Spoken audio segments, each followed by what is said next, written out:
The rhythms bound from tree to tree like leaping animals. Drums, drums in the wood. Darkness shed by the cloud rack of Mordor gives the already eerie forest the feel of a haunted wood, not unlike Mirkwood or the hated and dangerous thickets around Wistmead. Carefully leaving the relative protection of the warstead of the Rohirrim, and trekking deeper in, I find a strange, otherworldly lamp, and I begin to understand why the men of Rohan call this place haunted. And by the time I find the old quarry, rife with nameless things, I am a true believer. It's the Drúadan forest, and you are listening to Beneath Your Feet.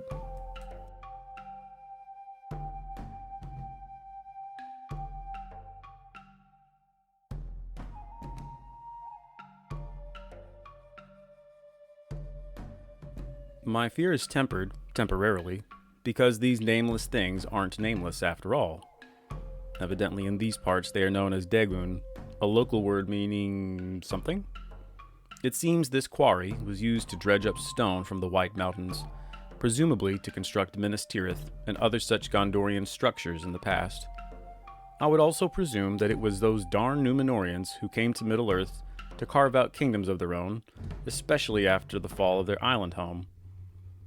The men of Westernesse will pop up a few more times in this journey through Tar Drúadan, so more on that later. The Degun are just the first of a number of connections we can find here, but they are tangents that lead to dead ends and more questions. For I have mentioned how the nameless things seem to pop up all over, first in the basement of Moria, now again here, then again in Minas Morgul, and even all the way to the mysterious east. So it is not totally shocking to find these things here in the quarry in the White Mountains, where clearly the Gondorians delved too deeply and too greedily. But I'm not sure there's much to find here, more than a convenient bit of world building and a few bad guys to smash. The more interesting bit comes further down the path, deeper into the mysterious wood, for standing like sentries that way are not more nameless things but short creatures, painted white and bearing spears. These are not goblins or wights, but men.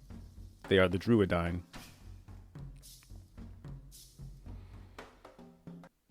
As an aside, the Drúadan are, like all good creations of Middle-earth, known by many names, but my absolute favorite is the Woses. This is a Rohirric word, fittingly adapted by the professor from the Old English. It's just an odd and pleasing sounding word. Woses. It's like you're mispronouncing it, but you're not. Turns out the old man knew a thing or two about what makes a word sound good. Anyway.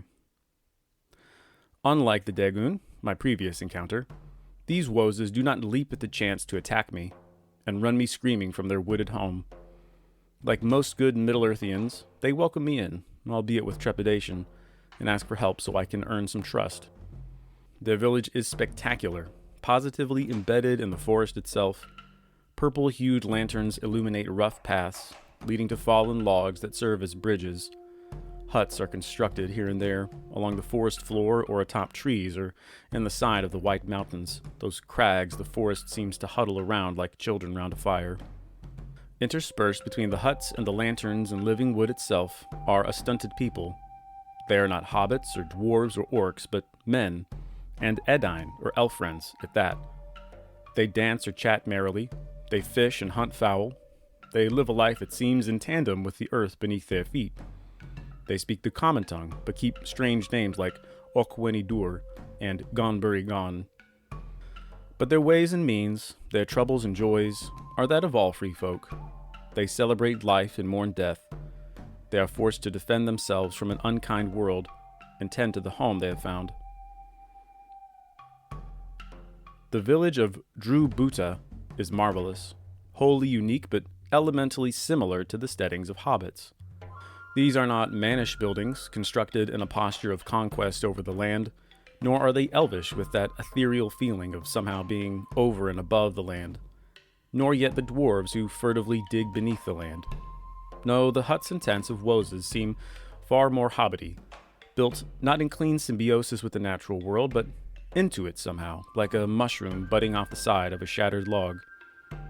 It makes for strong disparity when my journey through the wood gives me a clear sight of the Gondorian beacon tower of Nardal.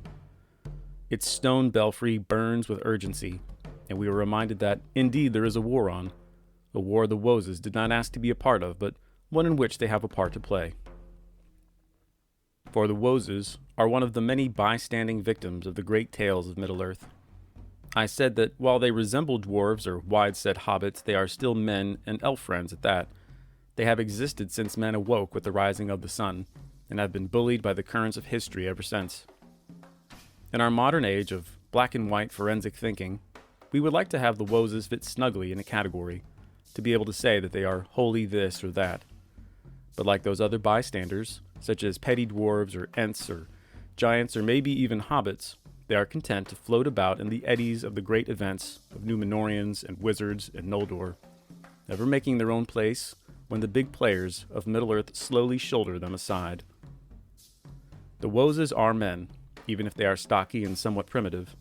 Because of their gruff, squat bearing, they have been oppressed from the outset to the point that, here in the Third Age, they are imagined to be something like ghosts or orcs by the Rohirrim. That quality of goodness never left them, however, even if it was stuffed into the confines of Tower Drúadan. So, with a little aid from us, the players, they will in kind aid the Rohirrim, who will in turn save the day for Gondor. If a man asks for help, you help them.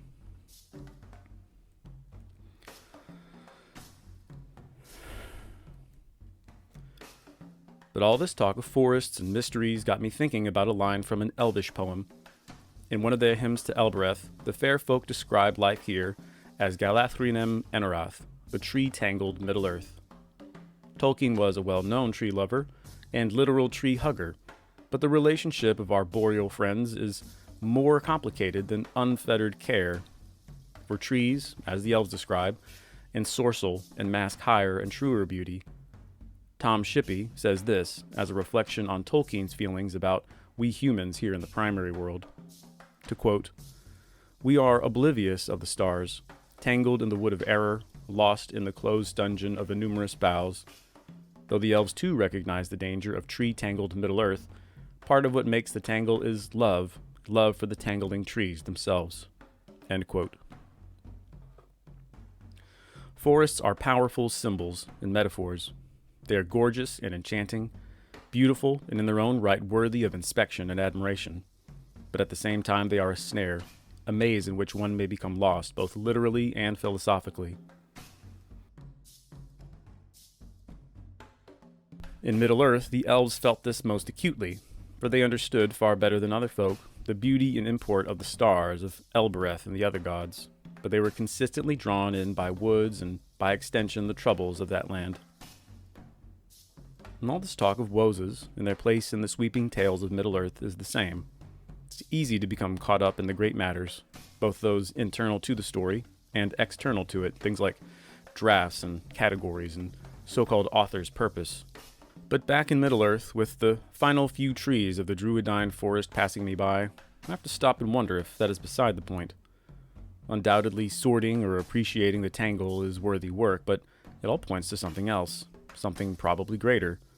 And we have to think that those bystanders who exist outside the great tales, like the Woses, have the right idea.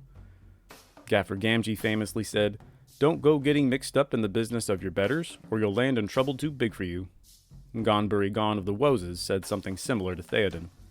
"You will kill Gorgun, and drive away bad dark with bright iron, and wild men can go back to sleep in the wild woods." The Woses are not concerned about the affairs of wizards or dragons or whatnot. They just want the orcs gone so they can go home and have a good sleep. Doesn't sound half bad.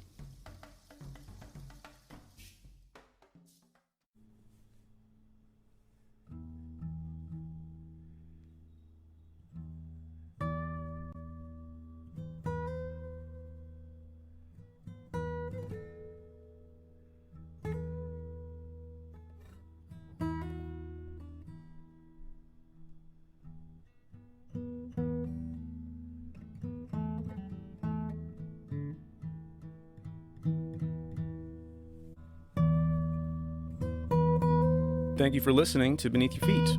For more information on the show, please visit anchor.fm/LOTROBYF. Any support, a review, a share, a donation is all very much appreciated. Beneath Your Feet is also available on YouTube. Search for LOTRO Beneath Your Feet to listen to past episodes,